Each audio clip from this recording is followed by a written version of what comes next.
Okay, let's talk about cadences.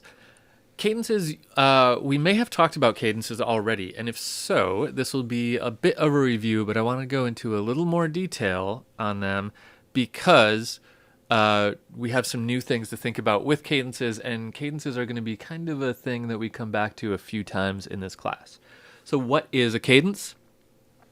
Cadence actually in music has two different definitions, and they're very different from each other. So when we talk about a cadence, we could be referring to either the end of a phrase, the way the piece comes together at the end, or we could be talking about a thing a drum line does. When you see a marching band going down the street and they are just playing there's a marching band and the whole band isn't playing, just the drummers are playing. And they're playing these rhythms and it's cool. That is called a cadence that they're playing. They are playing cadences. That's not what we're talking about here. So leave the drum thing out of it for now. I love listening to cadences, but a whole separate can of worms. What we're talking about is the word cadence as it refers to meaning the wrapping up of a phrase, how it ends. Okay? So there's a whole bunch of different kinds of cadences. I'm not going to go through like every goofy cadence that it could be, but what we need to know is that there are things called authentic cadences, and an authentic cadence is something that goes 5-1 at the end. So there's a 5 chord and then a 1 chord, and then that's the end. There are perfect authentic cadences, in which case it goes 5-1 in root position. So let's look at what we did over here.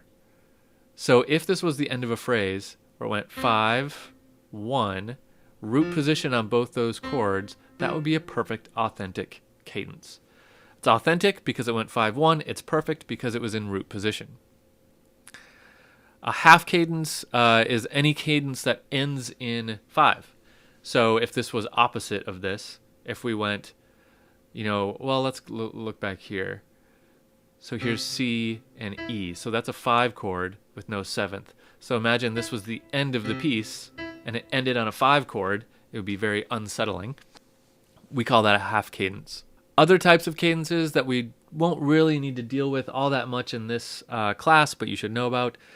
Something like a plagal cadence. A plagal cadence is when a piece of music ends from 4-1 rather than 5-1.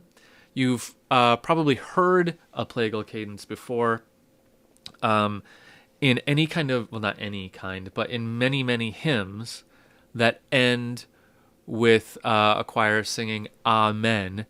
The Amen cadence is almost always a plagal cadence. So if you imagine hearing that Amen sung in any kind of traditional setting, it's probably 4-1. And those are the main kind of cadences I want to talk about now. There's a lot of different other ones, but authentic cadences, perfect authentic cadences, and half cadences. That's what we're going to deal with going forward. And so for now, I want to talk about making some of those cadences with just this kind of bass melody texture that we've been working with here.